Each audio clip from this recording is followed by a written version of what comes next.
कि जुमलेबाजी की सरकार नहीं चलेगी अब की बार, जुमलेबाजी की सरकार नहीं चलेगी। नमस्कार।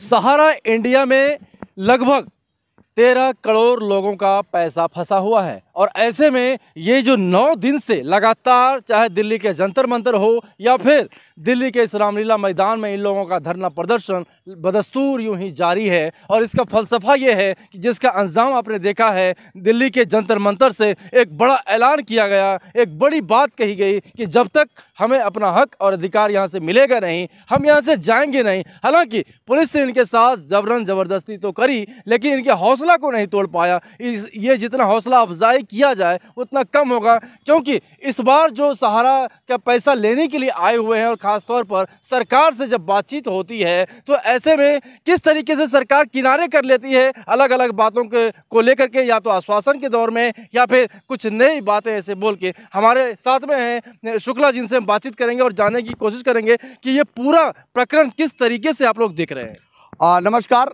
राष्ट्रमंच पे तमाम दर्शकों को हृदय से आभार, अभिनंदन।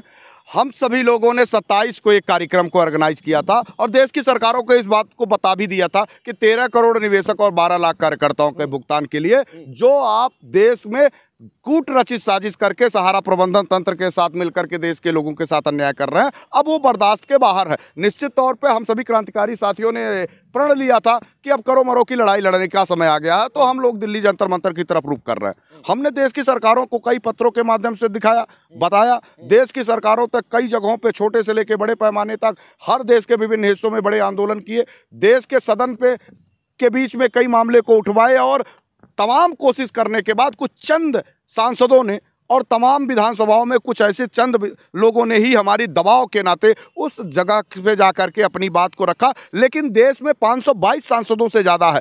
मुझे लगता है लोकतंत्र में जब देश के लोगों को सरकार का प्रतिनिधित्व बनने के यहाँ बैठ के पीड़ित, शोषित, न्याय वंचित लोगों के लिए एक फैसला संरक्षित करने का, सुरक्षित करने का या फिर उनको न्याय देने के लिए, न्याय का अनुपालन कराने के लिए जिम्मेदारी मिलती है, तो वो अपनी जिम्मेदारियों से मुक्त होना चाहते हैं। बड़ी बात तो ये है दर्शकों, मैं आपको बता दूं कि ये सरकार से भीख नहीं मांगते, ये इनका खुद का पैसा जमा है बैंकों में, सहारा बैंक में इनका खुद का पैसा जमा है। और जब खुद के पैसे को लेने के लिए इनको या तो दिल्ली के जंतर मंतर आना पड़े या फिर इस ऐसे रामलीला मैदान में, ये आप देख रहे हैं 5 डिग्री टेम्परेचर है और इसमें बैठ करके किस तरीके से अपने आंदोलन को रूपरेखा तैयार कर रहे हैं, ये बहुत बड़ी बात। देखिए, सबसे बड़ी बात है कि देश की सरकारों, मैंने पहले कहा कि देश की सरकारों को जब हम लोग जिम्मेदारियों के साथ वोट देते हैं तो कोई भी भ्रष्टाचारी, गुंडा, मवाली और देश और विधि व्यवस्था को समाप्त करने के लिए या उनको खराब करने के लिए कोई बात करता है तो इसीलिए हम सभी लोग विधायक और सांसद चुनते हैं।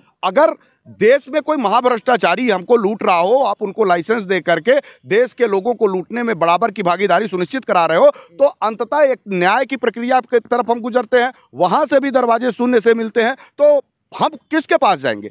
हम भारत की सरकार को, चूंकि सदन में हमने उनको सदन में भेजा है, हमारे प्रतिनिधि हैं, हमारी जवाबदेही को सुनने के लिए उनको लाया गया, तो हमारी मदद करते हुए बात करें। लेकिन कोई दुर्भाग्य है इस बात का, हिंदुस्तान ना जाने कहाँ चला जा रहा है। हिंदू, मुसलमान, अगड़ा पिछड़ा तमाम तरीके से जाति, धर्म, पंथ, मजहब के आधार पर लोगों को बांट रही है। तमाम दंगों को आपने देखा। अभी देखिए वर्तमान के हालात ये हैं कि तमाम ट्रक ड्राइवरों का एक बड़ा समूह आज हो सकता है उनकी गलत नीतियां हो, कैसी हो, उनको क्रिएटिव माइंड बना करके वो प्राविधान प्रस्तुत करने वाले लोगों की बात क्या कहें, समझ में नहीं आ रहा। तो देश को किस रास्ते पे ले जा रहे हैं? नौजवान भटक रहा है, बेरोजगार भटक रहा है, तमाम तरीके के लोग, व्यापारी सड़कों पर अपने बात कहते हुए नजर आते हैं। गरीबों की तो बात ही छोड़ दीजिए, गरीबों के लिए शायद सरकार भी नहीं है और संविधान भी नहीं है। किसी तरह से मुझे लगता है कि हिंदुस्तान के इतिहास में बाबा साहब भीमराव अम्बेडकर का ये संविधान है ही नहीं है। शायद कोई दूसरा अंदर खाने से संरचित करके वर्तमान की सरकार कोई संविधान चला रही है। ये बताइए, सहारा की तरफ से जब बातचीत हुई थी तो उसमें जो बीच के का काम किया था, गृह मंत्री ने बीच का काम किया था, उन्होंने बोला था कि मैक्सिमम 9 मंथ, 9 महीना बोला था ना, और 9 महीने के बहुत सारे ऐसे मेम्स बन गए, कहते हैं कि 9 महीने में बच्चा हो जाता है, लेकिन ये 9 महीने में इनका पैसा नहीं मिल पाया, इनका खुद का। अरे सबसे बड़ी बात तो यह है कि देश की दम्भी सरकार सुन ही कहाँ रही है। सबसे बड़ी बात यह है कि जो अमित शाह ने घोषणा करी वो अपने मन से नहीं करी।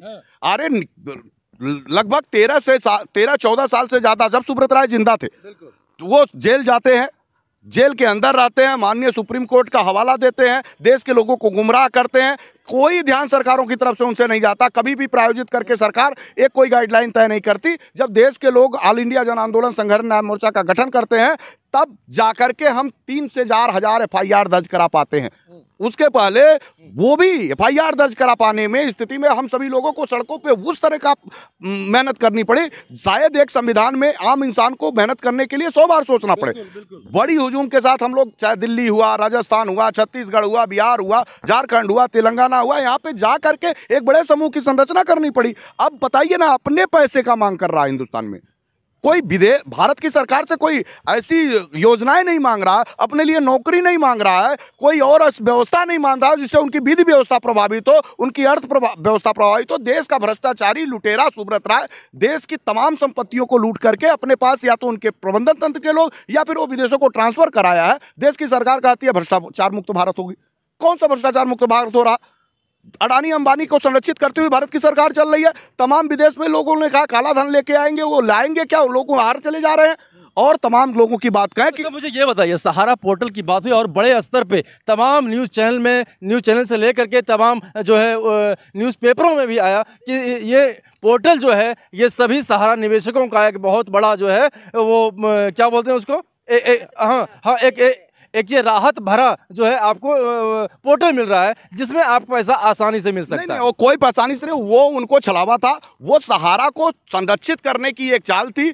देश में हम सभी लोगों ने एक बड़े आंदोलन को रणनीति के साथ बनाया था। 14 मार्च का दिन मुझे याद है कि जब हम मध्य प्रदेश में 10,000 लोगों के साथ खड़े हुए थे, उस पर विपक्ष के लोगों ने आकर के मदद करने की बात करते हुए पूर्व के मंत्री और कमलनाथ जैसे लोगों ने ट्वीट कर दिया था। भारत की सरकार को यह लग गया कि अब विपक्ष इस मुद्दे को ठांक लेगा। 1 करोड़ थे, लगभग 13 करोड़ निवेशकों, 12 लाख कार्यकर्ताओं के परिवार के 5 लोग, मतलब 65 करोड़ की आबादी, कहीं हम चुनाव हार ना जाए। आनन फानन में जिस मुकदमे से उनका कोई दूर का नाता या रास्ता नहीं होता था, उन लोगों को, जितने भी उनके सेबी और फलाना ढिमाका जितने भी उनके मंत्रालय थे, उन लोगों को 1 घंटे के अंदर, 1 घंटे, मुझे नहीं लगता कि 1 घंटे का 5 बजता है, 6 बजे 6:30 बजे तक ये इंटरनल सूचनाएं आती हैं और ये चर्चा होती है कि अमित शाह कोई बड़ा धमाका करने जा रहे हैं सहारा पीड़ितों के लिए। और सुबह होते होते ही ये 5,000 करोड़ रुपए की जारी घोषणा करते हैं कि देश के निवेशकों का, वो भी टंका बजा के। तब मैं साधुवाद दूंगा आपको, आप से तमाम क्रांतिकारी अगर नौजवान ऐसे ना होते जो हाथों में कलम ना उठाते, छोटी पत्रकारिता के रूप में स्वतंत्र पत्रकारिता ना होती, मीडिया के लोग ना होते, तो शायद आज सहारा पीड़ितों की बात राष्ट्रीय पटल पे ना उठ पाता। आप मुझे बता दीजिए कि जिस तरह 13 करोड़ की संख्या आप लोग बताते हैं, ये तो सिर्फ एक लिखित है 13 करोड़, लेकिन इससे भी कहीं ज्यादा लोग होंगे और एक परिवार में 4-4, 5-5 लोग हैं। मेरा एक बड़ा सवाल ये है कि सरकार को क्या इतने बड़े वोट बैंकों से भी डर नहीं लगता है क्या? नहीं, देखिए, सरकार अभिमानी है, दम्भी है, घमंडी है। जैसे मतवाला हाथी है, वो बार बार लोगों को प्रताड़ित करने में उसको मजा आता है। वो नहीं जानती है कि जब हिंदुस्तान जगता है, हिंदुस्तान का नौजवान और किसान जगता है, तो देश की सत्ता उखाड़ के फेंक देता है। उसको भी अभिमान अभी तक हो गया है कि हमको इस सत्ता से हटाएंगे नहीं, हम देश के राष्ट्रपति तो हो गए, प्रधानमंत्री तो हो गए, अब दुनिया के प्रधानमंत्री की तरफ बनने की विषय, यानी विश्व विजेता बनने की तैयारी कर रहे हैं। एक सवाल आपसे मैं लूंगा, क्या सरकार को डर लगेगी क्या आपको?